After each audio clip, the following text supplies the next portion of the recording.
Have you ever just sat there and wondered what it would be like to play as the Dolphin from Super Mario World and Mario Kart? Maybe you found yourself asking Nintendo to let you play as one of the Cataquacks from Super Mario Sunshine, or get this, driving across the entirety of the map in one go? You can do all of this and more in Mario Kart World for Nintendo Switch 2. It has been quite a long time since we have seen a mainline entry in the Mario Kart franchise, going all the way back to 2014 with the release of Mario Kart 8 for the Wii U. Mario Kart 8 Deluxe on the original Switch enhanced the original package with a beefier roster and a plethora of new tracks in the various Booster Course DLCs released some years back. Needless to say, but Mario Kart 8 Deluxe left mighty plumber boots to fill. At its more premium price tag of $80, is Mario Kart World worth its weight in Wario Stolen Gold? Find out the answer to this in my review of Mario Kart World. With the official introduction of the Switch 2 all the way back in January 2025, Nintendo would tease the return of Mario Kart in what looked like a sharper, more colorful, and higher definition version of the classic racing series we know and love. There wasn't much shown in that initial trailer, but it was nice to know that we were clearly getting our first 4K Mario Kart, and Donkey Kong even received his updated design from the movie as well. Wait, what's that? A Yoshi restaurant? There were tons of questions circulating in my head after that first trailer. Thankfully, we didn't have to wait unbearably long for the Switch 2 presentation to answer some of my questions. With the Switch 2 Direct back in April of 2025, Nintendo unveiled the curtain in front of Mario Kart World and began showing off all the new bells and whistles. There was some sneakery afoot though, as Nintendo opted to announce the price point separate from the Direct presentation. An odd choice for sure, but as you peel the onion layers back, it's easy to see why. Nintendo obviously didn't want to derail any excitement garnered for the hotly anticipated new entry in this legendary franchise by upsetting fans right then and there. Announcing Mario Kart World at $80 was definitely a bold move, and one that has served to gather understandable amounts of heat for the House of Mario. I'm gonna call it out there point blank. Mario Kart World is not worth $80. Consumers, including myself, have just become accustomed to the $70 price point introduced at the start of the decade, and to quickly transition to another $10 increase this quickly would be enough to give anybody sticker shock. The second they dropped Tears of the Kingdom for $70, the writing on the wall was there. I want to also preface by saying this is by no means calling Mario Kart World a bad game by any stretch of the imagination. In fact, Mario Kart World is easily the best entry in the series. It feels like a natural progression of what makes the Mario Kart series a household name. And in the spirit of transparency, I felt it'd be a disservice to not introduce the elephant-sized price tag in the room before proceeding with the review. With that out of the way, let me tell you why Mario Kart World is an absolute joyride, even if the $80 price tag is unwarranted. Mario Kart World kicks off, or rather drifts its way onto store shelves as Nintendo's first major outing for the Switch 2. I must say they are off to the races with this one, because my oh my is Mario Kart World a treat for the eyes, hands, and most notably the ears. Yes indeed, even the late great Ray Charles can see the absolute jump that is the visual fidelity of Mario Kart World. Being a Nintendo fan, powerful hardware is not two words often combined in your dictionary, but a couple of laps here and there between handheld mode and my 4K TV was enough to leave my tongue hanging out my mouth like a cartoon character. Nintendo clearly followed the fans to the bank when delivering this sequel console. No major gimmicks here, just raw horsepower. One of my favorite moments in Mario Kart World is just taking my ride for a spin in the waves as each ripple cascades around me like liquid fireworks, bursting in blissful blue harmony. I really dig the fact that instead of driving underwater like in the previous games, you ride along the waves and just soak in the scenery, literally and figuratively. In the same spirit, paragliders are traded in for transforming your vehicle into a plane when you hit off these certain colored ramps. I feel as if I'm instantly transported back in time playing some good old Diddy Kong racing again. Speaking of which, Mr. One Certain Diddy Kong seems to be a glaring omission from a Mario Kart clearly inspired by the beloved Rare classic. In a similar vein to Diddy Kong Racing, you're able to drive around and explore the game world, which is now one interconnected map. While it does not feature a dedicated story like Diddy Kong Racing, the free roam mode aims to deliver somewhat of a single player adventure. There's just one problem though. While free roam in Mario Kart World is arguably its biggest selling point, it's also the most undercooked aspect of the entire game. It's a shame too because it could have been so much more. When you're just shooting the shit with some of your buddies online and just mindlessly driving around, it could be a good time, but you'll notice the novelty quickly wears off as the world just feels barren. Free roam is one enjoyable time waster for sure, but when you realize there isn't a lot to do, you start to ask yourself, what am I doing here? As you traverse the game world, you will encounter P-blocks that initiate a timed challenge in various degrees. Sometimes you will find yourself collecting all the blue coins in a certain amount of time, or avoiding obstacles as you make your way to the goal.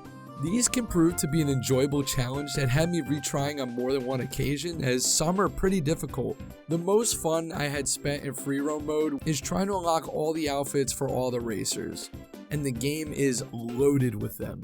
Although I wish these outfits didn't take up their own slots on the character select screen, as it can get cluttered really quickly. I hope Nintendo can tweak free roam a bit, giving players a bit more objectives or interactable NPCs to converse with, but seemed like the ship has sailed, especially on that latter half. Grand Prix is your standard Mario Kart fare, nothing out of place here. Race to the finish with up to 24 different racers out and about at once. Upping the racer count to 24 has led to an added level of chaotic evil that keeps the Mario Kart experience that much more engaging. It could seem like every 5 seconds you're just getting ass blasted by shells left and right, but there are plenty of opportunities to grab an item box and deliver some swift justice. Coin runners and battle mode are also largely untouched and always offer a grand old time with friends, randos, and AI alike. I just can't help but wish we got touched up versions of some of the classic battle maps from yesteryear, such as the Flying GameCube or Warp Pipe map from Double Dash, but I digress. The real star of the show is Knockout Tour. In Knockout Tour, you must accelerate ahead to higher positions as each lap increases the position you need to hold before you are eliminated. The Battle Royale approach to Mario Kart works surprisingly well and is especially fun with friends as you leave them in the dust. I've easily sunk the most amount of hours in Knockout Tour and can see why the initial press reviews were glowing. It adds an extra layer of depth to a brand new Mario Kart that's chock full of it. You can now charge up your car as you are driving straight for a few seconds to gain a jump, allowing you to hop on walls and grind on rails to use to your advantage. I loved finding new ways to tackle each level, old and new. Did I mention old courses? They might as well be entirely new. With the aforementioned new mechanics, you can access new areas of classic maps, rendering it almost an entirely new map. I'm excited to see how that all fits into inevitable returning maps with future DLC releases. The new maps are incredibly detailed with all sorts of imaginative twists and turns. DK Spaceport and the question mark block ruins are especially sick. You've got Mecha DK bombarding you with barrels as you navigate a futuristic reimagining of old school Donkey Kong goodness. And the ruins are straight up eye candy. Each moss laden block just bursting with rich detail and decay. Nintendo didn't skimp out on the character selection either. This is exactly the level of madness I would expect from a Mario Kart roster. As much as I love the crossover content from Mario Kart 8 Deluxe, such as the inclusion of Animal Crossing, Splatoon, and even Legend of Zelda content, seeing Cataquacks and Biddy Buds as playable racers brings such a smile to my face. Sometimes it really is the little things in life that get you, you know? For a game titled Mario Kart World, it acts as a double entendre of not only an open world Mario Kart, but cramming in as many wacky enemy and NPC characters for playable racers as possible. Almost a everyone is here from Smash Ultimate moment for Mario Kart. Like Phil Collins to the Tarzan soundtrack, Nintendo did not need to go as hard as they did in the sound department. I can go out on a limb and say this is quite possibly the best Mario OST of any game in the series. Seriously, there's reimaginings of Galaxy 2 tracks and even Mario Sunshine tracks that just play on any given stage. It seems to be just an amalgamation of the best tunes of the plumber's storied history. I'd love to see the metrics of when they inevitably drop this masterpiece of an OST on Nintendo Music.